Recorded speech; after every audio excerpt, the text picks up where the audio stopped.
Hello everyone and welcome to content with cards. നമ്മളിപ്പോൾ കാലിക്കറ്റ് ആണുള്ളത്. എൻ്റെ സെക്കൻഡ് ഫേവറേറ്റ് സിറ്റിയാണ് കേരളത്തിലെ കൊച്ചി കഴിഞ്ഞാൽ.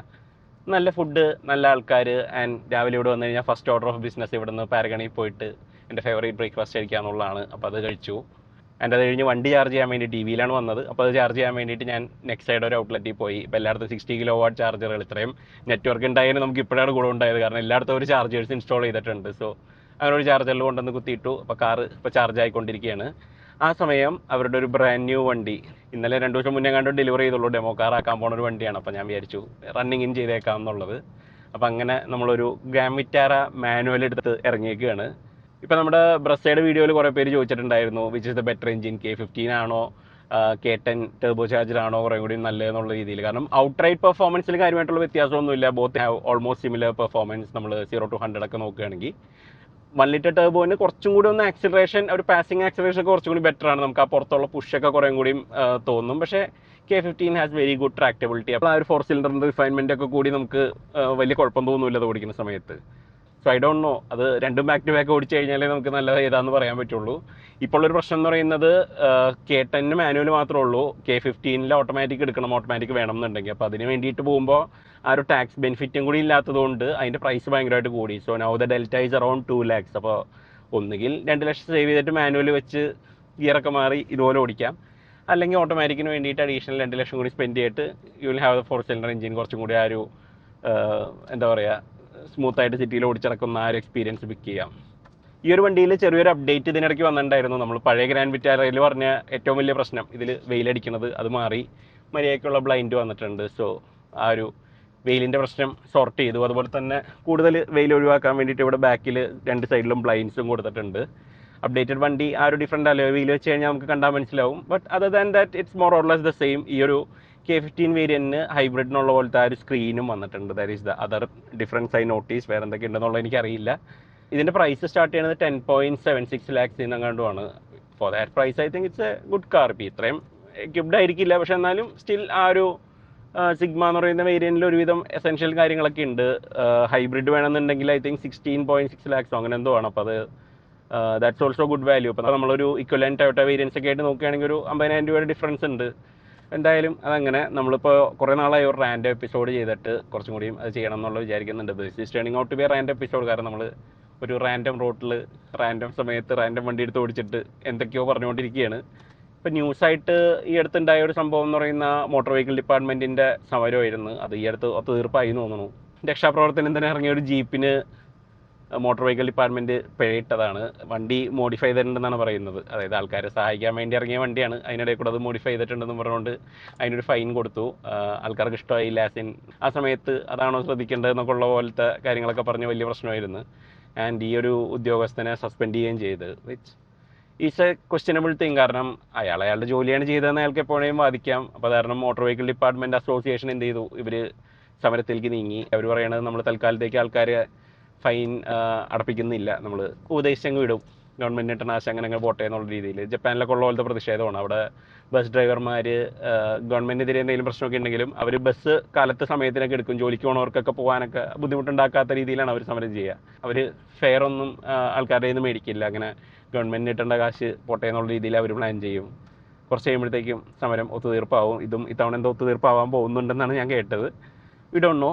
വീഡിയോ ഇറക്കുമ്പോഴത്തേക്കും ചിലപ്പോൾ ഒരു തീരുമാനമായിട്ടുണ്ടാവും. ഇന്ന് രാവിലെ കേട്ട വേറൊരു ഇൻട്രസ്റ്റിംഗ് ന്യൂസ് എന്ന് പറയുന്നത് ഒരു ലോ സ്യൂട്ടാണ്. കാലിഫോർണിയയിലാണ് 2 പേര് അവരുടെ AMGയുടെ ഒരു പ്രശ്നമായിട്ട് അവരുടെ വണ്ടിയിൽ സീറ്റുമ്മ AMG എന്ന് എഴുതിയിട്ടുള്ള ആ ഒരു മെറ്റലിൻ്റെ ഒരു പ്ലാക്ക് ഉണ്ടാവും. അത് വെയിലത്തൊക്കെ പാർക്ക് ചെയ്ത് കഴിയുമ്പോൾ ഭയങ്കര ചൂടാവുന്നു. ആൻഡ് നമ്മൾ പോയിട്ട് ഇങ്ങനെ ഇരിക്കുമ്പോൾ കഴുത്തിൻ്റെ ബാക്കിൽ അല്ലെങ്കിൽ പുറത്തൊക്കെ അത് മുട്ടിയിട്ട് അവിടെ AMG എന്ന് പ്രിൻ്റ് വരുന്നു എന്നാണ് അവർ പറയുന്ന കംപ്ലയിൻറ്റ്. ഫസ്റ്റ് വേൾഡ് പ്രോബ്ലംസ് ആണ്, പക്ഷേ സ്റ്റിൽ എ പ്രോബ്ലം. അപ്പോൾ കാരണം അവർ മെഴ്സിഡീസ് AMGനെ സ്യൂ ചെയ്യാൻ തീരുമാനിച്ചിട്ടുണ്ട്. എന്താവും എന്നുള്ളത് കണ്ടറിയാം. ആ ഒരു പ്ലാക്ക് അത്രയും ചൂടാവോ അല്ലെങ്കിൽ അത് ബേൺ ചെയ്യാൻ മാത്രം ഉള്ളതുണ്ടോ എന്നൊക്കെ ഉള്ളത് കോടതി പരിശോധിക്കുമായിരിക്കും, അറിയില്ല. പക്ഷെ എന്നാലും ഇറ്റ്സ് ഇൻട്രസ്റ്റിംഗ് ആൾക്കാർക്ക് എന്തൊക്കെ തരം പ്രശ്നങ്ങളാണെന്നുള്ളത്. നമ്മുടെയൊക്കെ കഴുത്തിൻ്റെ ബാക്കിൽ പൊള്ളാനായിട്ട് പോലും ഒരു AMG ഇല്ല എന്നുള്ളതാണ് നമ്മുടെയൊക്കെ വിഷമം. ഞാനൊക്കെയാണ് പ്രൗഡായിട്ട് പറഞ്ഞേനെ. ഇവിടെ AMGയുടെ ഉണ്ട്, പിന്നെ ഇപ്പുറത്ത് BMW M-ൻ്റെ പാടുണ്ട്. പോർഷയുടെ ഇപ്പുറത്തെ സൈഡിലായിട്ടാണ്. ഷർട്ട് വരുമ്പോഴേ കാണാൻ പറ്റുള്ളൂ. ഓക്കെ, BMW വേറൊരു ലോ സ്യൂട്ട് വരാൻ പോകുന്നുണ്ട്. കാരണം അവരുടെ വണ്ടിയിലൊക്കെ ഇപ്പോൾ സ്പൈഡർമാൻ്റെ ആഡ് അവർ കാണിക്കുന്നുണ്ട് എന്നുള്ളതാണ് ഇപ്പോഴത്തെ പുതിയ കംപ്ലയിൻറ്റ്. കസ്റ്റമേഴ്സ് എല്ലാം പറയുന്നത് ഞങ്ങൾ കാശ് കൊടുത്ത് മേടിച്ച വണ്ടിയിൽ നമുക്ക് എന്തിനാണ് സ്പൈഡർമാനെ കാണുന്നത്, BMW കാശ് അവരുടെ നിന്ന് മേടിച്ചിട്ടുണ്ടെങ്കിൽ അവർ വേറെ ഉള്ളിടത്തും കൊണ്ട് കാണിച്ചോട്ടെ, നമ്മുടെ വണ്ടിയിൽ കാണിക്കേണ്ടതെന്നാണ് അവർ പറയുന്നത്. Which actually make sense. ഇപ്പോൾ ഈ ഒരു പല വണ്ടിയിലും നമുക്ക് ഇൻഫോർടൈൻമെൻറ്റും ഇതൊക്കെ ആയിട്ട് വലിയ സ്ക്രീനുകൾ കൊടുത്തിട്ടുണ്ട്. പക്ഷേ അവിടെ മാനുഫാക്ചറർക്ക് പരസ്യം കാണിച്ച് കാശുണ്ടാക്കാനുള്ളൊരു വഴിയായിട്ട് അവർ കാണാൻ പാടില്ല. ദിസ് ഇസ് അവർ കാർ, ഇവിടെ എന്ത് കാണിക്കണം എന്നുള്ളത് നമ്മളാണ് തീരുമാനിക്കേണ്ടത്. ബ്ലോട്ട് വെയർ ഒക്കെ ആയിട്ട് ഒരു കാർ ഇറങ്ങണം ആലോചിച്ച് നോക്കി. വണ്ടി മേടിക്കുമ്പോൾ തന്നെ അതിൽ കുറേ ആപ്സ് ചറവറ സാധനങ്ങളൊക്കെ ഉണ്ടാവും. അതുവഴി വണ്ടിയുടെ പ്രൈസ് കുറയ്ക്കും സബ്സിഡൈസ് ചെയ്യുന്നുണ്ടെങ്കിൽ ഓക്കെ, വെൽ ആൻഡ് ഗുഡ്. പക്ഷേ അങ്ങനെ അവർ ചെയ്യുന്നില്ല. അവർ ഇതിൽ നിന്ന് കൂടുതൽ ലാഭം ഉണ്ടാക്കുക എന്നുള്ള രീതിയിലാണ്. So that's another lawsuit in the making. എന്താവും എന്നുള്ളത് നമുക്ക് കണ്ടറിയാം. ഓൾറെഡി അവർ വിഡ്രോ ചെയ്തെന്ന് തോന്നുന്നു പല മാർക്കറ്റ്സിൽ നിന്നും. ആ ഒരു 2 ദിവസം കാണിച്ച ആൾക്കാർക്ക് ഇഷ്ടമാവണില്ല എന്ന് കണ്ടപ്പോൾ തന്നെ പതുക്കെ നൈസായിട്ട് ഒഴിവാക്കിയിട്ടുണ്ട്. പണ്ട് വണ്ടി പുറത്തുനിന്ന് കാണുന്നവരെ വെറുപ്പിക്കുള്ളായിരുന്നു. ഇപ്പോൾ വണ്ടിയുടെ അകത്തിരിക്കണവരും കൂടി വെറുപ്പിക്കാൻ തുടങ്ങിയിട്ടുണ്ട്. നല്ലതിനല്ല അവരാ ചെയ്യുന്നത്. ഇതിനിടയ്ക്ക് ഒരു വലിയ ന്യൂസ് ഉണ്ടായി, നമ്മൾ പണ്ട് പറയണമെന്ന് ഞാൻ വിചാരിച്ചിരുന്നതാണ്. Skoda has exited the Chinese market. അവർക്ക് ചൈനയിൽ പിടിച്ചേക്കാൻ പറ്റില്ല എന്ന് പല മാനുഫാക്ചറേഴ്സിനെ പോലെ സ്കോഡയ്ക്ക് മനസ്സിലായിട്ടുണ്ട്. 96% ആണ് അവരുടെ ടോട്ടൽ സെയിൽസ് കൊളാപ്സ് ചെയ്തേക്കുന്നത്. 2018 3,41,000 കാർ വിറ്റിരുന്ന കമ്പനിയാണ്. പക്ഷെ അവിടെ നിന്ന് 2025 ആയപ്പോഴത്തേക്കും 15,000 കാറായിട്ട് കുറഞ്ഞു ഒരു വർഷത്തെ സെയിൽസ്. അപ്പോൾ അത് കാരണം they find no reason to continue there. ഇത് സ്കോഡയുടെ മാത്രം പ്രശ്നമല്ല, എല്ലാ കമ്പനികളും നേരിടുന്ന പ്രശ്നമാണ്. പല ലെഗസി മാനുഫാക്ചറേഴ്സും ചൈനീസ് മാർക്കറ്റിൽ പിടിച്ചേക്കാൻ കിടന്ന് കഷ്ടപ്പെടുകയാണ്. കാരണം അവർക്ക് അവിടെ ഉള്ള മാനുഫാക്ചറിങ് ടെക്നോളജിയും ബാക്കി സാധനങ്ങളായിട്ടൊന്നും മാച്ച് ചെയ്യാൻ പറ്റുന്നില്ല. ഇപ്പോൾ ഹോണ്ടയുടെ CEO ഒരു തവണ അവിടെ പോയി കണ്ടിട്ട് പറയുന്നുണ്ടായിരുന്നു, we can never match China. കാരണം അത്രയധികം ഓട്ടോമേഷനാണ് അവിടെ. വർക്കേഴ്സ് ഒന്നുമില്ല, എല്ലാം മെഷീനറി തന്നെയാണ് ഓപ്പറേറ്റ് ചെയ്യുന്നത്. ആൻഡ് കാഴ്ചക്ക് ഇങ്ങനെ ചുമ്മാ ടക്ക് ടക്ക് ടക്ക് എന്ന് പറഞ്ഞിട്ട് ഉണ്ടാക്കിക്കൊണ്ടിരിക്കുകയാണ്. അതനുസരിച്ചുള്ള സപ്ലൈ ചെയിനും ഉണ്ട് അവർക്ക്. ഇപ്പോൾ ഹോണ്ടയ്ക്ക് ഒരിക്കലും അത്രയും ഫാസ്റ്റായിട്ട് കാറുകൾ ഉണ്ടാക്കാൻ വേണ്ടിയിട്ട് അതിനനുസരിച്ച് പാർട്സ് സപ്ലൈ ചെയ്യുന്ന പോലത്തെ ടീമും ബാക്കി സാധനങ്ങളൊന്നും ഉണ്ടാക്കാൻ പറ്റില്ല. വേറെ ചൈന ഹാസ് ക്രാക്ക് ദാറ്റ്. അവർക്ക് അവർ ഫേവറബിൾ ആയിട്ടുള്ള രീതിയിലുള്ള കുറേ സപ്ലൈ ഇൻഡസ്ട്രിയും കൂടെ അതിൻ്റെ ചുറ്റിപ്പറ്റിയുണ്ട്. And they will make all these parts. ഇപ്പോൾ BYD സീഗിളൊക്കെ പോലത്തെ വണ്ടികൾ പല യൂറോപ്യൻ മീഡിയയും റിപ്പോർട്ട് ചെയ്യുന്നുണ്ട് ഇത്രയും പ്രൈസ് കുറവിന് ഇവർക്ക് എങ്ങനെ ഈ വണ്ടി ഉണ്ടാക്കാൻ പറ്റുന്നത് എന്നുള്ളത്. That is something I don't think other legacy manufacturers can do it. അപ്പോൾ അതുകൊണ്ട് തന്നെ ഇവരുടെ focus they are changing two countries like India. അപ്പോൾ സ്കോഡയൊക്കെ പറയുന്നത് നമുക്കിനി തൽക്കാലം ഇന്ത്യക്കാരെ പിടിക്കാം, ചൈനയുടെ അടുത്ത് നമ്മുടെ പരിപാടിയൊന്നും നടക്കില്ല, അതുകൊണ്ട് will try something over here.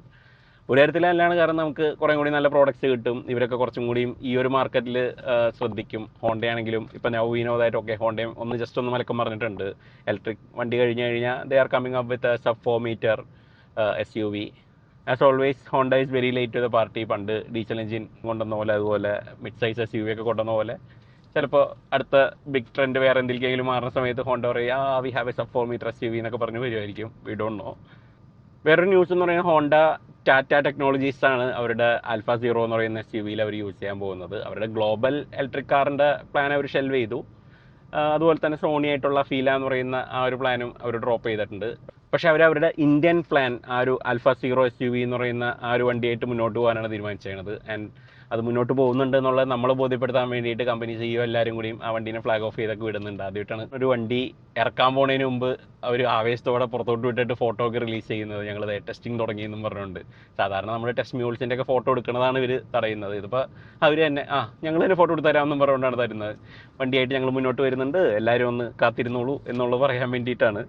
ആ വണ്ടിയുടെ ടെക്നോളജി അവർ ടാറ്റയ്ക്ക് ഔട്ട്സോഴ്സ് ചെയ്ത് അത് നല്ലതാണോ ചീത്തയാണെന്ന് എനിക്ക് ഇപ്പോഴും ഡിസൈഡ് ചെയ്യാൻ പറ്റിയിട്ടില്ല. ഒരു തരത്തിലല്ലാണ് ഹോണ്ടയ്ക്ക് ഇലക്ട്രിക് കാർ ഉണ്ടാക്കാൻ അറിയുന്നതിൽ നന്നായിട്ട് ടാറ്റയ്ക്ക് ഇലക്ട്രിക് കാർ ഉണ്ടാക്കാൻ അറിയാം.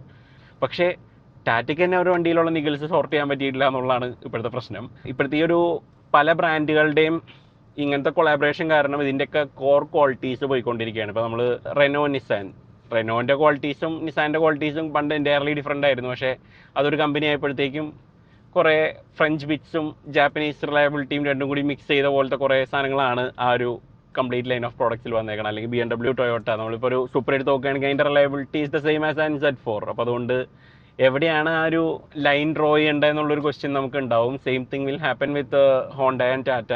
ഈ ഒരു ഡീൽ വഴി എങ്ങനെയായിരിക്കും എന്നുള്ള അറിഞ്ഞുകൂടാ. And at the end of the day ടാറ്റയുടെ അടുത്തുള്ള അത്രയും യൂസർ ഡാറ്റ ഇന്ത്യൻ കസ്റ്റമേഴ്സിൻ്റെ വേറൊരു കമ്പനിയുടെ അടുത്തും ഇല്ല. അപ്പോൾ അതുകൊണ്ട് may be they will benefit from using that.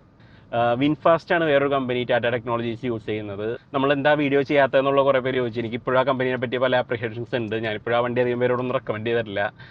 നമ്മൾ വെറുതെ ഗൂഗിളിൽ വിൻഫാസ്റ്റ് അടിച്ചു കഴിഞ്ഞാൽ വിൻഫാസ്റ്റ് VF6 VF7 അങ്ങനെയൊക്കെ വരുന്ന വിചാരിക്കുക. പക്ഷേ ആക്ച്വലി അങ്ങനെയല്ല. VinFast problems, VinFast issues, VinFast customer complaints ഒക്കെ പറഞ്ഞിട്ടാണ് അതിൽ കിടക്കുക. അതായത് വണ്ടീനേലും കൂടുതൽ അതിൻ്റെ പ്രശ്നങ്ങളാണ്. ഇൻ്റർനെറ്റിൽ കുറേ അധികം ഉണ്ട്. ആൻഡ് അതിന് യൂസ് ചെയ്യുന്ന ബാക്ക് എൻഡ് പ്രൊവൈഡ് ചെയ്യുന്നതും ടാറ്റ ടെക്നോളജീസ് ആണ്. അപ്പോൾ അതുകൊണ്ട് നമുക്ക് അറിഞ്ഞുകൂടാ. വിൻഫാസ്റ്റിനോട് എന്തെങ്കിലും ചോദിച്ചു കഴിഞ്ഞാൽ അവർ പറയും നമുക്കൊന്ന് വിയറ്റ്നാമിൽ പോകാം, അവിടെ ഞങ്ങളുടെ ഫെസിലിറ്റിയൊക്കെ ഒന്ന് കണ്ടേക്കാം, വലിയ കമ്പനിയാണ്. അപ്പോൾ എന്നെപ്പറ്റി വല്ലതും അറിയണമെങ്കിൽ കൊച്ചിയിൽ വന്ന് അന്വേഷിച്ച് നോക്കി, നാട്ടുകാരോട് ചോദിക്കുന്ന പറയണ പോലത്തെ സംഭവമാണ്. എന്തെങ്കിലും പറഞ്ഞു കഴിഞ്ഞാൽ നമ്മൾ ജേർണലിസ്റ്റുകളൊക്കെ വിയറ്റ്നാമിലൊക്കെ കൊണ്ടുപോയി വലിയ പ്ലാന്റാണ്, വലിയ ഫാക്ടറിയാണ്, വലിയ ഓപ്പറേഷനാണെന്നൊക്കെ കാണിച്ചു തരും. പക്ഷേ അതുകൊണ്ടായില്ല. നമുക്ക് ഇവിടെ നല്ല കമ്പനി ആണെങ്കിൽ നല്ല നെറ്റ്വർക്ക് വേണം, നല്ല സർവീസ് കൊടുക്കണം, പാർട്സ് അവൈലബിലിറ്റി എൻഷുർ ചെയ്യണം, വണ്ടി റിലയബിൾ ആയിരിക്കണം. ഇതൊക്കെ ഉണ്ടെങ്കിൽ നമുക്ക് ട്രസ്റ്റ് ചെയ്യാൻ പറ്റുള്ളൂ. You can't win that fast. അപ്പോൾ അതുകൊണ്ട് will take it with a pinch of salt. ഈ ഒരു ഹൈവേയുടെ പണി നല്ല ഫാസ്റ്റായിട്ട് പോയിട്ടുണ്ട് ഈ ഒരു ഏരിയയിലൊക്കെ. ശരിക്കും പറഞ്ഞാൽ കോഴിക്കോട് നിന്ന് ചാവക്കാട് വരെ നമ്മൾ നല്ല സ്പീഡിൽ പോകും. അത് കഴിഞ്ഞിട്ടാണ് പിന്നെ പൊട്ട റോഡ് സ്റ്റാർട്ട് ചെയ്യുന്നത്. ആ ഒരു കൊച്ചി ടു ചാവക്കാട് ബെൽറ്റാണ് പകുതി സ്ഥലങ്ങളിലൊന്നും പണി തീരാത്തത്. അതിൻ്റേതായൊരു ബുദ്ധിമുട്ടിക്കലുള്ളൂ. പക്ഷേ ഇന്ന് രാവിലെ ഞാനിപ്പോൾ അവിടെ നിന്ന് പോന്നപ്പോൾ വീട്ടിൽ നിന്ന് ഇവിടം വരെ 2 hour 11 minutes ആണ് എടുത്തത്, വിത്തൗട്ട് സ്പീഡിങ് ഇനി. വേറെ ഒരു യൂഷ്വൽ പേസ് തന്നെ കീപ്പ് ചെയ്തിട്ട് 2 മണിക്കൂർ കൊണ്ട് നമ്മളിവിടെ എത്തി. പണ്ട് 3 മണിക്കൂർ കൊണ്ട് എത്തുമ്പോൾ അത്ഭുതമായിരുന്നു. പക്ഷേ ഇന്ന് രാവിലെ ട്രാഫിക്കൊക്കെ ഇല്ലാത്ത സമയത്ത് 2 മണിക്കൂറിന് ഓട്ടോ ഉള്ളൂ. 150 സംതിങ് കിലോമീറ്റേഴ്സ് നമ്മൾ ഒരു ആവറേജിങ് 70-80 വെച്ചിട്ട് നമ്മൾ എത്തിയിട്ടുണ്ട്. So that is really good progress. ഈ വീഡിയോ ഇവിടെ അവസാനിപ്പിക്കാം. നമുക്ക് പ്രോപ്പറായിട്ട് വേറൊരു റാൻഡ് എപ്പിസോഡ് നമുക്ക് വേറൊരു ദിവസം ചെയ്യാം. എനിക്ക് നിങ്ങളുടെ കുറേ സജഷൻസ് വേണം ചാനലിൻ്റെ മുന്നോട്ടുള്ള പാത്തിനെ കുറിച്ചും ബാക്കിയുള്ള കാര്യങ്ങളൊക്കെ. അത് നമുക്ക് വേറൊരു ദിവസം ചെയ്യാം. ഇന്നിപ്പോൾ ഈ വണ്ടി തിരിച്ചു കൊടുത്തിട്ട് നമ്മുടെ വണ്ടി എടുത്തിട്ട് നാട്ടിൽ പോകാൻ നോക്കട്ടെ. നമുക്ക് മറ്റൊരു വീഡിയോ ആയിട്ട് വേറൊരു ദിവസം കാണാം. Thanks for watching.